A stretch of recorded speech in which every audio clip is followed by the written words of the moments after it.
They started small, a missing box here, a delivered notification with no package there, the carrier shrugging and blaming porch pirates. At first I chalked it up to bad timing or a delivery person tossing parcels somewhere odd. But then a neighbor mentioned seeing Karen from the HOA walking down our row with a suspiciously familiar box tucked under her arm. I laughed it off at the time. "Karen," I said. "No way. She's always lecturing about trash cans." But when the same pattern repeated and the items stolen were things only I ordered, the expensive camera lens I'd been saving for, the limited edition jacket I had been waiting on for months, something in me shifted from annoyed to determined. I started documenting everything. Delivery photos, timestamps, a spreadsheet that would have made a data analyst proud. I took pictures of my front stoop every time I expected something. I set a doorbell camera but kept it in plain sight to avoid escalation. I wanted proof, not a war. The first clear footage that showed someone approaching my porch came late one rainy Tuesday. The person wore a wide-brimmed hat and a cardigan, moved with familiar confidence. And my heart sank when I recognized the stride. It was Karen from the HOA. She looked up once at the camera, gave an apologetic smile, then tucked the box into her cart and walked away like she'd done nothing wrong. I didn't confront her immediately.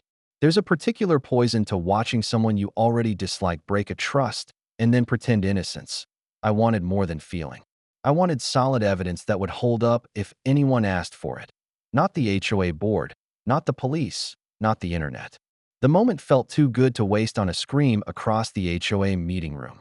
So I played a long game. I ordered a cheap, obvious item and scheduled it to arrive on a day when a community meeting would pull most people out of their houses. The box sat on my porch like bait. I watched the camera footage like a hawk. That evening, Karen strode up, checked the street as if double-checking for witnesses, and swiped the package.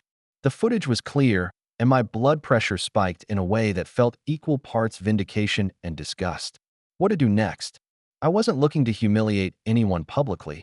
That felt petty, but I also wasn't going to keep being the neighborhood ATM. Besides, I had seen her patterns. Neat, confident, the sort of person who assumed rules applied to other people. I wanted consequences.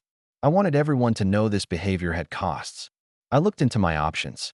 Police reports are slow and often ineffective for low-dollar thefts. The HOA might do something, but their board was full of Karen's allies. Social media could roast her, but that risked turning the whole thing into a nasty, uncontainable circus. What I needed was irrefutable proof and a moment that couldn't be dismissed as a misunderstanding. That's when I remembered seeing those viral videos. Package thieves getting their comeuppance from traps that turned stolen goods into confetti. I'm not proud of the instant rush of glee that idea sparked, but I also knew two things. I didn't want anything dangerous, and I didn't want to instruct others on making harmful devices. So I purchased a commercially available, non-harmful deterrent, something designed to expose and embarrass thieves rather than injure them. It was marketed as a theft deterrent novelty. Glitter, confetti, a loud, recorded message that played when tampered with. The kind of thing you buy as a prank for a roommate's birthday. I made sure the product was legal, harmless, and intended for just this kind of situation. The night the glitzy box arrived, I felt like I was starring in a low-budget spy movie. I wrapped my bait package in plain brown paper, addressed it to myself, and placed it on the stoop with the same nonchalance I usually had.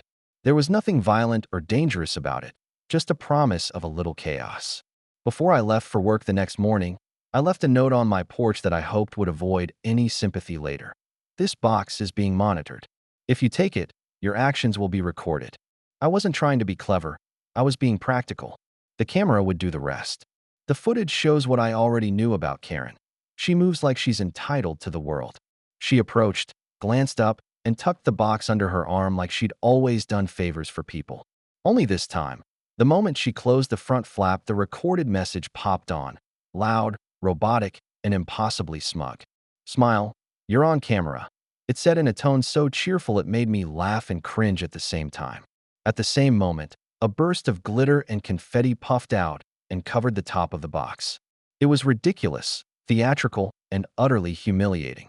She froze, hand mid-reach, staring at the sparkling explosion as if it were the last thing she'd expected. Glitter fell like a tiny snowfall across her shoulders. Instead of the composed apology she often rehearsed in HOA meetings, Karen muttered a curse, then took off towards her car, glancing over her shoulder like a schoolgirl caught passing notes. I watched the clip back a dozen times. The visceral satisfaction was there, sure, but I also felt this weird pang, a mix of justice and something uncomfortably close to cruelty. Still, what followed made me glad I'd handled it my way. First, I posted the footage privately to a community group for our block. No names, just the clip with a caption, "Delivered." Watched. The reaction was immediate. People DM'd me with their own missing package tales. One elderly neighbor sent me a shaky video of a pie she'd ordered gone from her step. The sense of two-faced entitlement people had been tolerating suddenly seemed less like isolated incidents and more like a pattern. Next came the confrontation, but not by me. The clip made its way up to our city's neighborhood watch. They reached out and suggested we take it to the HOA board formally. The board, awkwardly, could not ignore the evidence. Karen's defense, that she was just helping collect packages and had meant to leave them on the doorstep, fell apart when the board realized the glittered coat in the footage matched complaints about a fresh, expensive jacket Karen had been showing off at meetings. Details piled up. I won't pretend the aftermath was spotless. Karen denied everything, of course. There were tearful explanations in front of the board, a handful of residents who wanted to side with her because she'd once organized a neighborhood picnic, and a lot of uncomfortable silences. But the board voted to suspend some of her HOA privileges pending a full review. It was a small civic retribution, but it mattered. The stolen packages were accounted for. The carriers reimbursed me and others after the video was submitted as evidence, and the neighborhood conversation shifted. The real twist came unexpectedly. A week after the glitter incident, I caught myself in the mirror picking glitter out of my hair. It had tracked into my house because of the wind, and little flecks seemed determined to stay attached forever. I remembered a lunch with my sister, how she'd said, "You can make someone see the error of their ways, or you can become someone who delights in making others suffer." There's a thin line. I didn't like the faint thrill that drama had given me. Justice had been served, but I didn't want my name on a list of petty vigilantes. So I did the grown-up follow-up. I reached out to the residents who'd had packages taken and helped them file complaints and police reports. I set up a community initiative, a shared porch drop where packages could be secured for multiple houses, along with a rota of volunteers to pick up items promptly.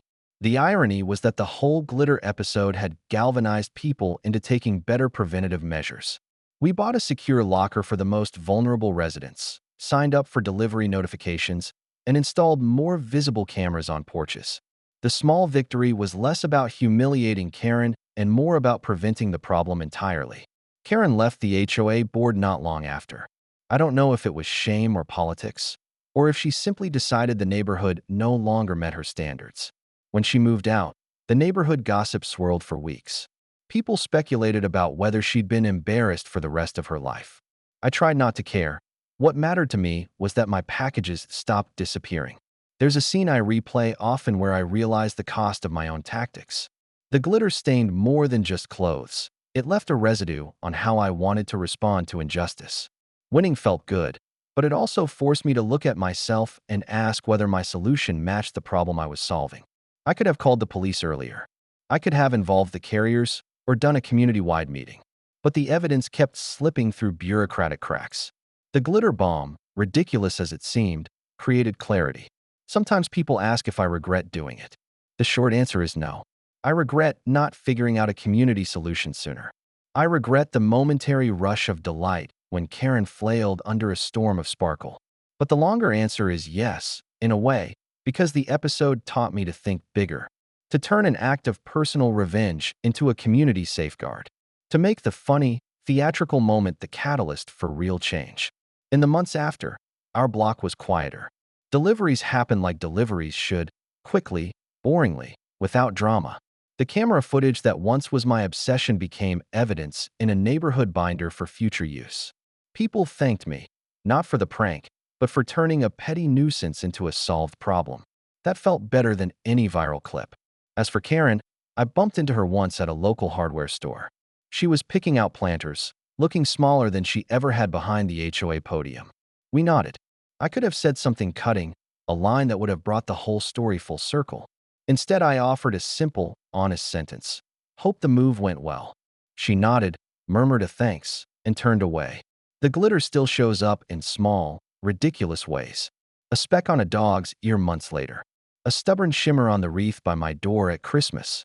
People laugh when they see it, like a tiny reminder of that absurd morning when one HOA queen learned that small things mattered to other people too. It's a ridiculous keepsake, I suppose, a little sparkle that reminds me to choose my battles and to turn a private victory into public good. If there's a moral here, it's not about revenge. It's about paying attention, documenting wrongs, and choosing remedies that protect the community rather than just gratify the self. We all want justice served, and sometimes the path to it is silly, glitter and all, but the real win is when the solution is bigger than the prank. The packages stopped disappearing, the elderly neighbors felt safer, and our street had one fewer person who thought rules were optional. And every time a new delivery truck rolls down the block, I glance at my porch, at the cameras, at the tidy little shared locker at the corner, and I smile. Not because I got even, but because the neighborhood that almost tolerated petty theft now tolerates nothing of the sort. The sparkle in my hair is just a memory, and if I'm honest, a silly, glittering reminder that sometimes, to fix a problem, you have to make a scene.